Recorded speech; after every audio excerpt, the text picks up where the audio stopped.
গোটা কয়েকদিন ধরে মন্ট্রিয়ালে শুধু ঠান্ডা আর ঠান্ডা। মন্ট্রিয়ালবাসী আসলে ঠান্ডা থেকে বেরোতেই পারছে না। তো সারাক্ষণই আকাশটা এরকম মেঘলা মেঘলা থাকে, রোদ উঠে মাঝে মাঝে, রোদ মেঘ এরকম একটা অবস্থা। তো আজকের ওয়েদারটা একদমই রোদ দেখিনি আমি। সকালে বেরিয়েছিলাম, বাট ওয়েদারটা এমনই ছিল, কোনো রোদ নাই। তবে ঠান্ডাটা গত কয়েকদিনের চেয়ে একটু কম মনে হলো আমার কাছে। তো যাই হোক, ওয়েদারটা এরকম থাকাতে আমার মনে হলো যে আমি ওয়েদারের সাথে মিলিয়ে তো সব সময় এই ওয়েদারে সাধারণত খিচুড়ি খাই, খিচুড়ি রান্না করি। তো আজকে মনে হলো আমি একটা অন্য কিছু রান্না করি। তো কি রান্না করছি সেটাই আমি শেয়ার করব। এখানে আমি নিয়েছি 10টির মতো গলদা চিংড়ি। চিংড়িগুলোকে আমি খুব ভালো করে ধুয়ে নিয়েছি। চিংড়ির পা বা দাঁড়া যেটাকে বলে সেটা আমি সম্পূর্ণ ফেলিনি, কিছুটা অংশ রেখে দিয়েছি। এটা দেখার সৌন্দর্য প্লাস এটার ভেতরে খাবারের মতো একটা কিছু থাকে যেটা ভালো লাগে খেতে। মগজ কিংবা শ্বাস যাই বলি না কেন, এরকম একটা কিছু এই লেগের ভেতরে থাকে। তো সেটা খাবারের জন্য প্লাস দেখার সৌন্দর্য দুটো মিলিয়ে আমি কিছুটা অংশ রেখেছি। এবারে চলে যাই আমার রান্নায়। গলদা চিংড়ি রান্না করার জন্য আমি যে সমস্ত উপকরণগুলো ব্যবহার করব: টমেটো,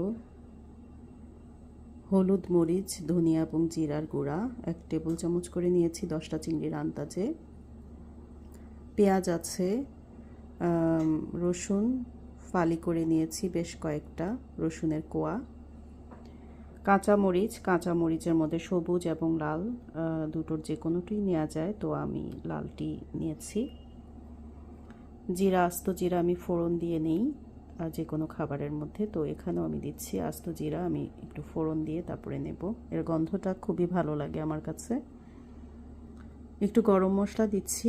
চিংড়ি মাছে সাধারণত এ ধরনের চিংড়ি মাছ যদি শুধু রান্না করি কোনো তরকারি ছাড়া, তাহলে একটু গরম মশলা ইচ্ছে করলে খাওয়া যায়, আমি খাই। তবে তরকারি দিলে সবসময় গরম মশলা আসলে যায় না, ভালো লাগে না। তো এখানে আছে দারুচিনি, এলাচ, তেজপাতা, কিছুটা নারকেল নিয়েছি। নারকেল সব খাবারে খাই না আমি, তো গলদা চিংড়িতে আমার মনে হলো ভালো লাগবে নারকেলটা দিলে একটু ঝাল ঝাল করে।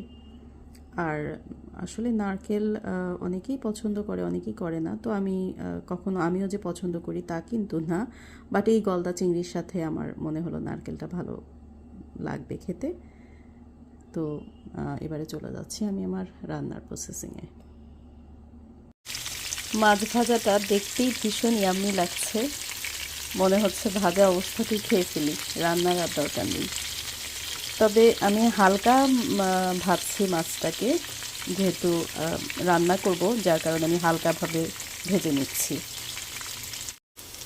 তেলের মধ্যে আমি জিরা ফোড়ন দিয়ে নিয়েছি, যে জিরাটা আমি মাছের জন্য নিয়েছিলাম। তারপরে গরম মশলা, তেজপাতা, দারচিনি এবং এলাচ।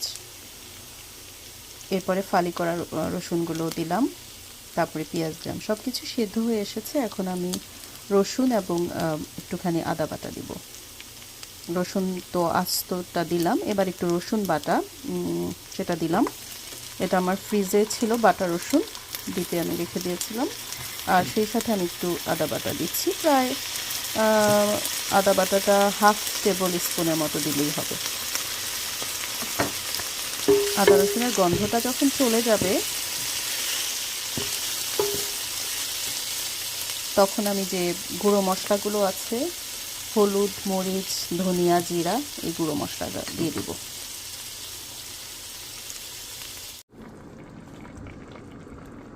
মশলা কষানোর পরে আমি কিছুটা পানি দিয়েছি। পানিটা বলক এলে আরও কিছুক্ষণ, তারপরে আমি মাছগুলো দিয়ে দিব।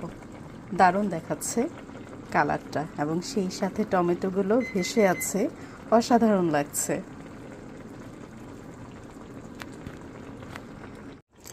আমি কিছুটা লবণ দিলাম, মাছের মধ্যে অলরেডি লবণ আছে, যেহেতু আমি মাছগুলো যখন ভেজেছিলাম তখন কিছুটা লবণ দিয়ে নিয়েছিলাম, সেজন্য আমি আর লবণ তখন দেইনি। এবারে আমি পরিমাণ মতো লবণ অলরেডি দিয়ে দিয়েছি অফ ক্যামেরায়। এখন আমি মাছগুলো এক এক করে বসিয়ে দিব, তারপর আমি একটু ঢাকনা দিয়ে দিব। আমার পানি বলক আসার পরে আমি মাছগুলো দিয়ে দিয়েছি আর সাথে লবণ দিয়েছি। শুরুতে যেহেতু আমি লবণ দেইনি, তবে মাছে দিয়েছিলাম মাছ ভাজার সময়, সে কারণে আন্দাজ মতো লবণ দিতে হবে। এবারে আমি মাছের এক পিঠ হলে আমি উল্টে দেব আরেক পিঠ। প্রায় হয়ে গেছে আমার গলদা চিংড়ি রান্না। আমি মাছের আরেক পিঠ উল্টে দিয়েছিলাম এক পিঠ হবার পরে, তারপরে আমি একটু ধনিয়া পাতা ছিল সেটা একটু উপর দিয়ে দিয়ে দিলাম। একটু পরেই আমি নামিয়ে ফেলব। মাছের তেল ভেসে উঠেছে, তার মানে রান্না আমার হয়ে গেছে। আর বেশি রান্না করবার দরকার নেই, তাহলে মাছটা রাবারের মতো শক্ত হয়ে যাবে। তো এই অবস্থায় আমি স্টোভ বন্ধ করে দেব। রান্না শেষ, এবারে গরম ভাতের সঙ্গে খাবারের পালা। দারুণ হয়েছে, দারুণ ইয়াম্মি, দেখেই বোঝা যাচ্ছে কতটা ইয়াম্মি।